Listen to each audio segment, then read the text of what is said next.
श्री गुरु ग्रंथ साहिब जी की शुरुआत का सबसे पहला शब्द है एक ओंकार। जो एक है मतलब जो पहला अक्षर है वह गिनती का एक है जो कि गुरमुखी भाषा का है जिसे एक कहा जाता है। और दूसरा शब्द है ओंग जिसका यहाँ अर्थ है अकाल पुरख परमात्मा। और जो तीसरा शब्द है जो ऊपर आकार बना हुआ है उसे कार कहते हैं, जिससे पता चलता है कि जिस एक की बात है निरंकार की उसका कोई अंत नहीं, वह निरंतर है, हमेशा से था और हमेशा रहेगा। संगत जी एक ओंकार को बीज मंत्र भी कहते हैं। जैसे एक बीज से पेड़ पैदा होता है ऐसे ही एक ओंकार बीज है जिस बीज से मूल मंत्र पैदा होता है जो एक पेड़ के तने की भांति है। और इसके बाद इस पेड़ को जो फल लगे हैं, फूल लगे हैं, ये हैं बहुत सारी वाणियां जो मूल मंत्र के बाद आती हैं। लेकिन शुरुआत बीज से होती है, बीज ना हो तो कुछ भी ना होगा। तो एक ओंकार से ना केवल गुरु ग्रंथ साहिब जी की शुरुआत होती है बल्कि इस पूरे जगत की शुरुआत भी उस एक से ही होती है। तो जिस एक की बात है वह कैसा है उसके बारे में गुरु साहब फरमाते हैं कि वह एक है और उसका नाम सत्य है। सत्य भाव जो हमेशा रहने वाला है। संगत जी जैसे निरंकार सत्य है, सदा रहने वाला है, ऐसे ही उसके नाम भी सदा रहने वाले हैं। कोई उसे ओंकार कहता है, कोई उसे निरंकार, पार ब्रह्म, खुदा, साईं, परमेश्वर और कई नामों से जाना जाता है। और वह करता क्या है इसके बारे में गुरु साहब फरमाते हैं कि वह करता है। भाव ये जितना भी जगत दिखाई देता है इन सब का करता वह एक ही है। उस एक से ही सब कुछ बना है। वह सृष्टि व जीवों की रचना करने वाला है, इसलिए उसे कर्ता कहा जाता है। और केवल कर्ता नहीं कर्ता पुरख कहते हैं। क्यों? क्योंकि निरंकार ने केवल सब कुछ बनाया ही नहीं बल्कि सब कुछ बनाकर उसमें बसा भी हुआ है। वह इससे अलग नहीं हुआ, इसलिए उसे पुरख कहा जाता है। और वह निर्भव भी है, अर्थात उसमें किसी भी तरह का कोई भय व्याप्त नहीं है।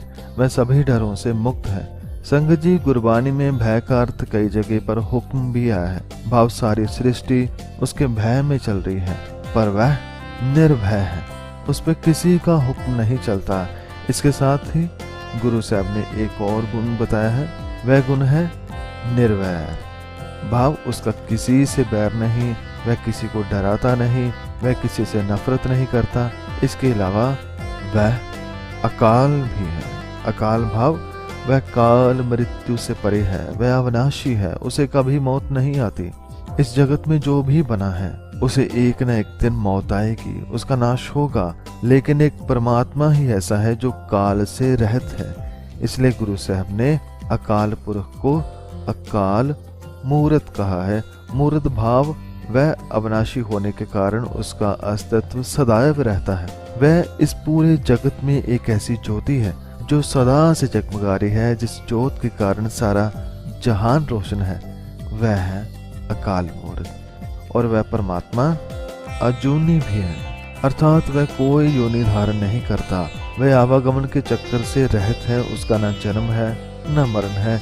इस जगत में कितने सारे जीव हैं, ये सारे जीव उससे ही पैदा हुए हैं, लेकिन वह किसी जून में नहीं आता। इसी बात को थोड़ा और सही से समझाते हुए एक और गुण गुरु साहब इसके साथ जोड़ते हैं, वह है स्वयं, अर्थात वह स्वयं से प्रकाशवान हुआ है, उसे किसी ने नहीं बनाया, वह खुद से बना है। उसका ना कोई माँ है ना बाप है, लेकिन वह सबका माता है, सबका पिता है, वही सब कुछ है। और ऐसी परम शक्ति जिसका ना आद है ना अंत है, जो आज भी है, जो सदा रहेगा, उससे एक होना ही हमारे जीवन का असल मनोरथ है। और इस मनोरथ को पूरा करने के लिए गुरु के साथ जुड़ना है। गुरु ही एकमात्र ऐसा साधन है जिससे जुड़कर हमें भगवान के बारे में ज्ञान मिलता है। और कैसे उससे मिलना है, कैसे हमें अपने अंदर ही उसे खोजना है, इस सब का ज्ञान, इस सब की बुद्धि सतगुरु के द्वारा ही होती है। इसलिए मूल मंत्र के अंत में है गुर प्रसाद। गुर का अर्थ है अंधकार से प्रकाश की ओर लेकर जाने वाला, अज्ञान से ज्ञान की ओर लेकर जाने वाला गुरु, इसे गुरु कहते हैं। और प्रसाद का अर्थ है कृपा, बख्शिश, अर्थात गुरु की कृपा से ही वह प्राप्त होता है। तो संगत जी, गुरु साहब ने शुरुआत में ही समझा दिया है कि वह भगवान, परम शक्ति, परमात्मा, निरंकार कैसा है, उसका स्वभाव कैसा है, कहाँ रहता है, क्या करता है, सब कुछ समझाया। और अकाल पुरख जिसका नाम सत्य है, जिसके अनेकों नाम हैं, जो हर एक में समाया हुआ है, जो अजूनी है, जो अकाल मूर्त है, उससे एक होने का ज्ञान आगे जपजी साहब में समझाया है। भावमूल मंत्र का विस्तार आगे वाणी में है। तो सबसे पहले जान लेते हैं कि इस वाणी का नाम क्या है। इस वाणी का नाम है जप, जैसे कि गुरु साहब ने जप लिखा है, जिसे हम जप जी साहिब कहते हैं। इसके बाद पहला श्लोक आता है जिसमें गुरु साहब फरमाते हैं कि आद सच जुगाद सच।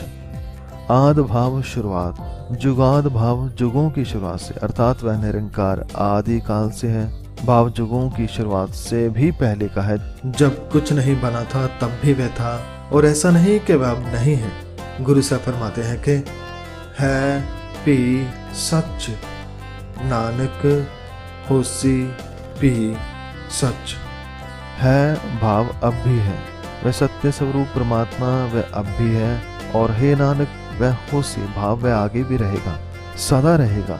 सच का यहाँ अर्थ है जो सदा रहने वाला है, जो हमेशा से था और रहेगा।